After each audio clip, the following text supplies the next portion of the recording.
تاسو په چې رزق وعده الله کړی ده الله نو ما دا سوچ کوم چې بیګا په 12 بجې باندې راوړو نو ما هم دغه سوچ وکړو چې هغه رزق وعده چې الله کړی هغه د ده شپې په 12 بجې باندې ما ملګري بیګا نه سو ما ته وي ته خوشاله یې نو ما ورته ویل یار مانن مې سپۍ ته لګا پی اچولي کېکونه مې ولوړي ما زه نن ډېر زیات خوشحاله یم موسی صاحب دا مې بیګا خپل ملګرو کتل مې یو سپۍ لنګه شي او 2 کچ بچي دي ورسره بازار ته لاړم ما ورله کېکونه راوړل او پی مې ولوړل او 2-3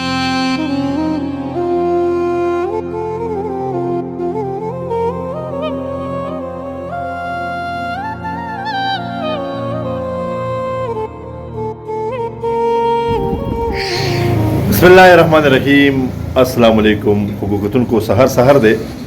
په دلار باندې داسې تلمه نو زما یو کشر دی زمونږ ګاونډي دی او زما زړه ته ډېر زیات رانږدې دی شاعر هم دی ذاکر خان صاحب مې ولیدو ذاکر خان صاحب السلام علیکم وعلیکم السلام ذاکر خان په دلار را روانو په دلاس کې ما روټۍ ولیده لکه ما اصلي ما روټۍ لکه خورې مطلب روټۍ سکې نو ما ته یو ډېره عجیبه خبره وکړه هغې دا وکړه چې نه دا روټۍ خو زه دلته یو سپۍ لنګه شوې ده هغې ته وړم نورې خبرې به ورسره کوم ذاکر خان استاد صاحب زه نن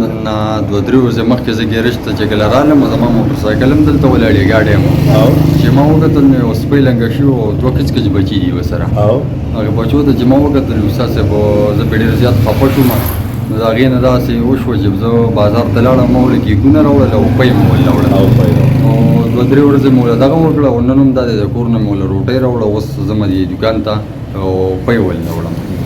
نو استاد صاحب وایي چې رزق وعده الله کړې ده نو ما دا سوچ کوم چې بیګا په 12 بجې باندې راوړو نو ما هم دغه سوچ وکړو چې هغه رزق وعده چې الله کړی هغه ده د شپې په 12 بجې باندې او بالکل د تحصیل د دوکان نه مې ورله پی راوړل په 12 بجې د شپې ستا سره دا احساس و چېرې دا هم یو مخلوق دی دا به وږې تږي او بیا دې کچ بچي دي دا به هم وږي تږي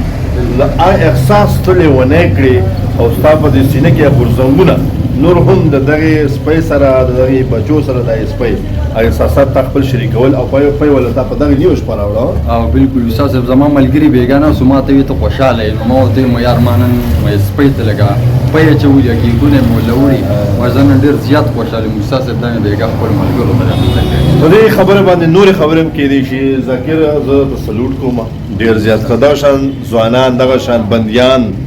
د په دې معاشره کې نور هم سیوا شي چې هغه د دغې سپو د دغې مخلوق کوم چې د الله پاک داسې مخلوق دی چې هغه چاته فریاد نشي کوي چاته دا نشي ویلی چې یاره زما بچي دي ماله مطلب خیرات راکوي ماله رزق راکوي او بیا داسې انسانان په دې معاشره کې ژوند کوي چې هغه پوهېږي چې د دې ځناور یا د دې مخلوق څه ضرورت دی او هغه د خپل وس د هغې سره هغه کومک کوي رب تعالی دې د ذاکر خان په شان ځوانان نور هم سیوا کړي ما ګڼل چې زه دا ویډیو په ده باندې ضرور وکړم او ده راته ویل مې چې یاره ویډیو ته ضرورت نشته خو ما دا زما فرض دي بس دا ویډیو زه هسې کوم لکه زه ستا صفت نه کوم خو دا زما زړه غواړي چې داسې خلک په معاشره کې شته چې هغه په عملي توګه باندې د دغې مخلوق سره مینه کوي د الله پاک په مخلوق باندې خفه کېږي ذاکر خان ډېره زیاته مننه رب تعالی دې د دې اجر په دواړه جانب باندې درکړي